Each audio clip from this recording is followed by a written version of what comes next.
Anyway, ngayon po naman, I'd like to recognize our incumbent resource persons here to speak. No, we have the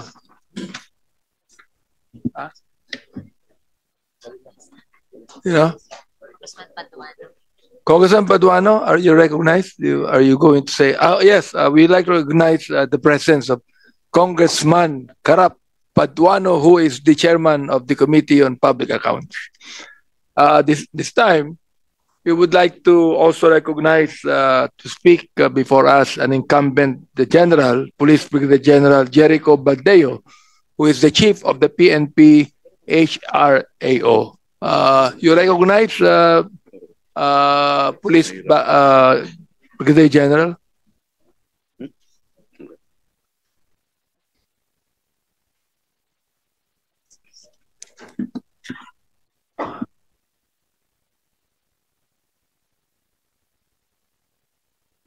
Siya po ang ating human rights sa ating kapulisan. Go ahead. Thank you, Mr. Chair, sir.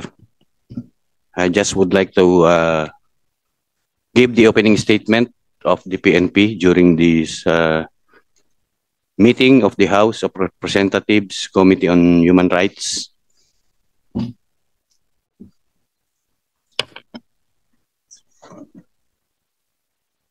To the honorable members of the Committee on Human Rights, invited resource persons, esteemed guests, good morning. Good afternoon, rather. At the onset, the Philippine National Police, or the PNP, acknowledges the importance of this hearing in support of legislative action. However, it is worthy to note that the PNP does not engage in extrajudicial killings. The PNP is an institution founded on the principles of law, order, and respect for human rights. The war on drugs has been a complex and challenging endeavor aimed at curbing the pervasive problem of illegal drug trafficking and abuse that has long plagued our nation. However, we recognize that our methods and actions must always align with legal and ethical standards. Again, the PNP does not condone extrajudicial killings. Any act that violates the law and the fundamental rights of individuals is unacceptable and contrary to the values and mission of the Philippine National Police. The PNP has always emphasized that regardless of how a killing is categorized or named, the same is investigated and should be investigated. We have taken significant steps to address and investigate allegations of misconduct within our ranks. This includes the establishment of internal affairs units, which conducts motu proprio investigations pursuant to their mandate under Section 39 of Republic Act number 8551. Any officer found guilty of violating the law will be held accountable and face the full consequences of their actions. Furthermore, we are continuously improving our training programs to ensure that our police officers are equipped with the necessary skills and knowledge to perform their duties effectively and ethically. This includes training on human rights, the proper use of force, and community engagement. I would also like to highlight the importance of cooperation and collaboration with other government agencies, civil society organizations, and the public. We believe that a multi-sectoral approach is essential in addressing the root causes of drug problem and in building a just and humane society. In closing, the PNP wants to assure the honorable members of Congress and the Filipino people that the PNP remains steadfast in its duty to protect and serve with honor and integrity. There are no extrajudicial killings sanctioned or condoned by the PNP. We are committed to building a safer and more just society for all. Thank you, and again, good afternoon, sirs. Thank you. We will later on ask questions to our resource speakers. But this time, we would like to recognize Police Brigadier General Lex Ephraim Gurat, the NCRPO in the police office.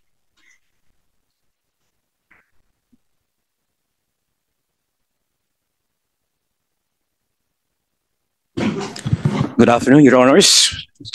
This is an opening statement from the NCRPO. To the honorable members of the House of Representatives Committee on Human Rights, especially to its esteemed chairperson, Representative Bienvenido M. Abante Jr. Before you continue on, you are supposedly representing NCRPO, sir. the NCRPO led by Police General Nartates. Led by Major General Jose Melencio C. Nartates Jr., Okay. sir, the Regional Director of NCRPO. Foremost, we express our gratitude to this honorable committee for inviting the PNP to participate in this crucial discussion and for providing the opportunity to contribute to the government's efforts in safeguarding the human rights of the people. As a law enforcement agency, the PNP stands firmly with the government and recognizes its mandate in respecting human rights and dignity and upholding human rights. In line with this, the PNP fully supports the initiatives of this honorable committee to conduct an inquiry in aid of legislation relative to the cases of slain victims of the war on drugs and all related atrocities. Guided by the foregoing principle, the PNP is committed in complying with the requirements of international human rights law and will continue to uphold the responsibility with dedication. Thank you, Mr. Chairperson. That's all. Thank you. And now we'd like to recognize Police Major General Leo Francisco of the CIDG, Philippine National Police.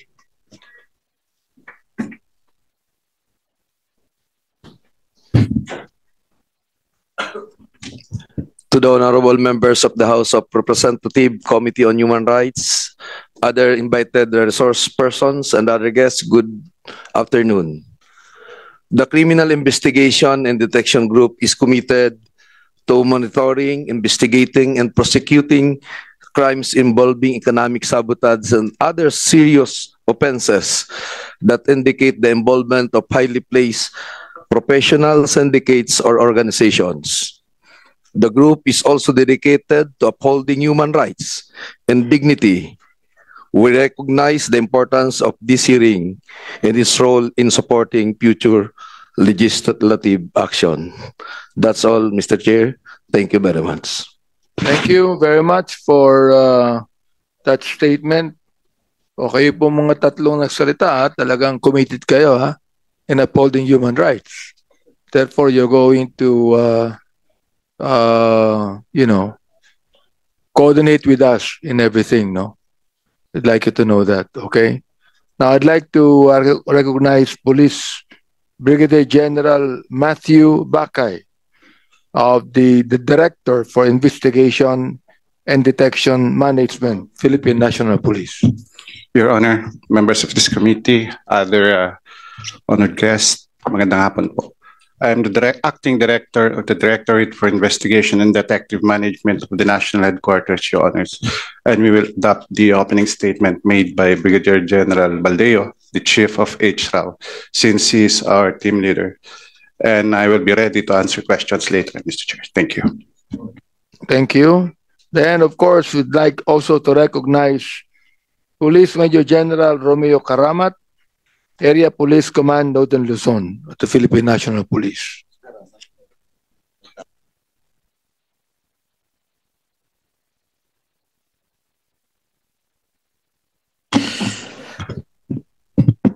Mr. Chairman, sirs, honorable members of this committee, sa lahat ng mga nandito lahat ngayong hapon ito, isang magandang araw po sa ating lahat.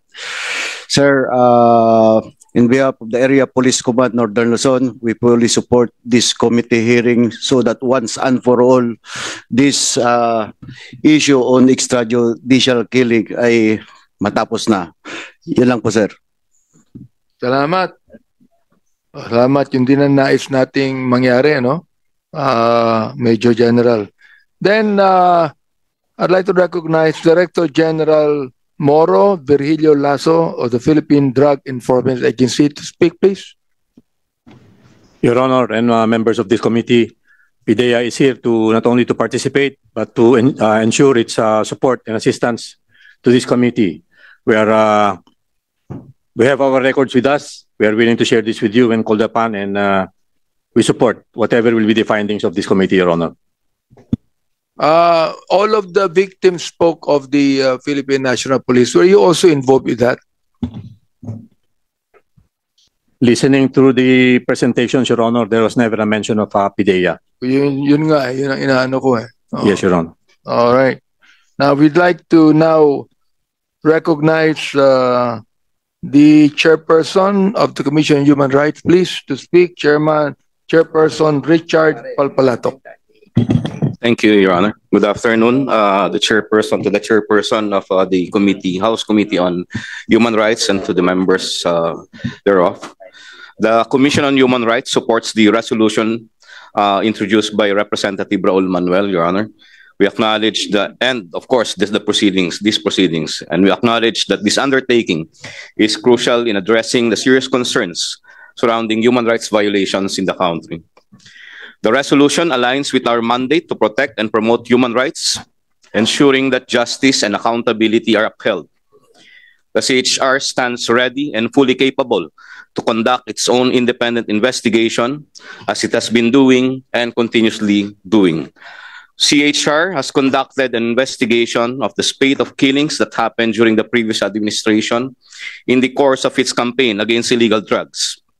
In the investigation made by the Commission on Human Rights, we have recorded 3,900 cases for the period from July 2016 to June 30, 2022. Majority of these cases are motu proprio investigations. The CHR has observed that the killings in relation to the anti-illegal drug campaign have been widespread, spanning across almost all administrative regions of the country. The CHR also recorded the highest number of these killings in NCR, Region 3, Region 4A, and Region 4A. Drug-related killings are subsequently categorized between those which occurred in the context of law enforcement operations and those killings by private persons and unidentified perpetrators. These investigations were confronted by several challenges, among which are, number one, the policy of refusal to access police documents. Number two, lack of access to police internal investigations on accountability of persons involved in the killings. Three, unwillingness of the witnesses and complainants due to fear of reprisals and security concerns. But despite these challenges, the CHR came up with a report in April 2022 entitled Report on Investigated Killings in Relation to the Anti-Illegal Drug Campaign. In this report, the findings of the Commission on Human Rights is that the government has failed in its obligation to respect and protect the human rights of every citizen, in particular victims of drug-related killings. It has encouraged a culture of impunity that shields perpetrators from being held to account. And it must be emphasized that the CHR supports campaigns to combat the effects and proliferation of dangerous drugs, but it reminds the state that such measures must be coupled with a strong drive to promote due process, equal protection, full accountability, and the rule of law, thus fulfilling its fundamental duty to uphold the rights and dignity of all. As an output of this investigation, the Commission on Human Rights has made several recommendations to various agencies of the government, the Congress included, Your Honor, for the passage of measures or policies to address extrajudicial killings in relation to the drug war. And as a final note, the CHR, as an independent national human rights institution, reaffirms its readiness to partner with the House of Representatives and other government agencies to advance the progress of investigations and maintain the exercise of a due process. Thank you, Your Honor. Thank you, Attorney Richard. So what I heard is you said that you're going to partner with us, no? So I would like to Mr. Chairman. yes, Congressman Lagman. May we request for a copy of that report? Yes, Your Honor. Okay, because that contradicts the motherhood statement of some of the resource persons who preceded you. Yes, Your Honor, we'll do that. Well, since the CSR would partner with us in investigating, I'd like just to say to our victims, no, that you can come out now, diba? This committee would like to hear, no. Please come out now because no, alam nyo sa akin whether those victims were suspects of drug dealing. Or whatever it might be, the loss of life is a tragedy, no? And any suspect, all of you, the Philippine National Police, especially, we have the former Secretary of Justice here, no? And we have some lawyers here. We all of us believe that a suspect is always treated as yung bang not guilty, no? All treated unless proven guilty by the courts, di ba? I mean, dapat malaman natin yan. So, in aid of legislation, we will be reviewing even the rules of engagement of the Philippine National Police on this, no? Sapagkat binanggit din naman ni Police General Baldeo na hindi naniniwala ang Philippine National Police sa extrajudicial killings. So, but then we have victims here that are actually victims of EJK. So, we would like to tell the victims now to be able to really come up, no? Maging matapang na kayo ngayon sapagkat andito na kami ng CHR na magigipag usap sa inyo kung ano maaari natin gawin at ang kapulisan natin naman ay objective naman yan sa kanilang investigasyon, no? Okay.